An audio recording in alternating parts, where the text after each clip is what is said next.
अरविंद जब उन्हें वृद्धाश्रम छोड़ने जा रहा था तब मोहन लाल बिल्कुल चुप थे। उन्होंने रास्ते भर एक शब्द भी मुंह से नहीं निकाला।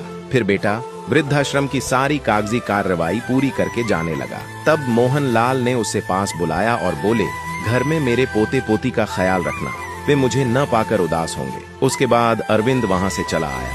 वह पिता को छोड़ तो आया था मगर उसका मन विचलित था। घर पहुंचा तो उसका 10 वर्षीय बेटा बोला, पापा आज दादू कहाँ चले गए? वह बोला, दादू तो गांव चले गए बेटा, कुछ दिनों बाद वापस आ जाएंगे। यह बोलते हुए उसकी आवाज कांप रही थी मगर बेटा जिद पर अड़ गया। बोला, मैं भी गांव जाऊंगा, दादू के बिना मेरा मन नहीं लगता। उसकी बात सुनकर 8 वर्षीय बेटी भी रोने लगी। दोनों बच्चे दादू को याद करके जिद करने लगे। काफी देर समझाने के बाद भी बच्चे शांत नहीं हुए तो अरविंद ने उन्हें प्यार से समझाया कि दादू कुछ दिनों में वापस आ जाएंगे। आखिरकार दोनों बच्चे चुप हो गए।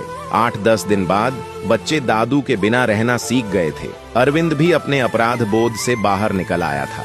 जिंदगी ढर्रे पर लौट ही रही थी कि गांव से कैलाश चाचा जी आ गए। आते ही बोले, भैया कहाँ हो? देखो तुम्हारे लिए तुम्हारी बहुरिया के हाथों से बनाया हुआ कैर सांगरी का अचार लाया हूँ।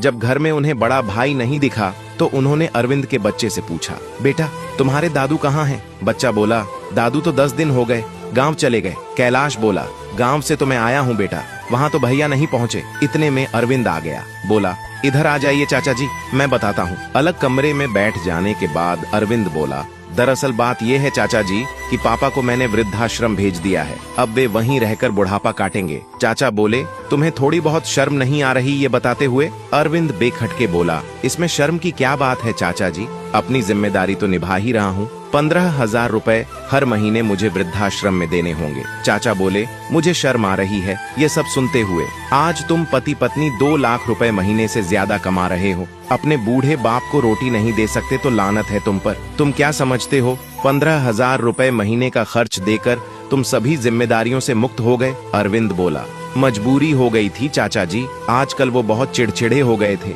आपकी बहू से लड़ पड़ते थे, काम वाली को भी घर से भगा दिया, बच्चों की पढ़ाने वाली से भी लड़ पड़ते थे, बच्चों की पढ़ाई पर भी फर्क पड़ रहा था। जब पढ़ाने वाली आती थीं, तब बच्चे दादाजी के पास जाकर छुप जाते थे। पापा भी उन्हें दुलारते हुए कहते थे, रहने दो, पढ़ नहीं रहे हैं तो मत पढ़ने दो। चाचा बोले, याद करो तुम्हारी माँ तुम्हें छात्रावास भेजना चाहती थी मगर भैया ने तुझे वहाँ नहीं भेजा था, सिर्फ इसलिए कि वहाँ तुझे घर परिवार का प्यार न मिलने से तुम कहीं बहुत परेशान न हो जाओ। जब तुम दोस्तों के साथ रहकर नशे के आदी हो गए थे, सब तुझे सुधार गृह भेजना चाहते थे मगर भैया ने तुझे नहीं भेजा। कहते थे, बेटा है मेरा, जिगर के टुकड़े को कैसे नजरों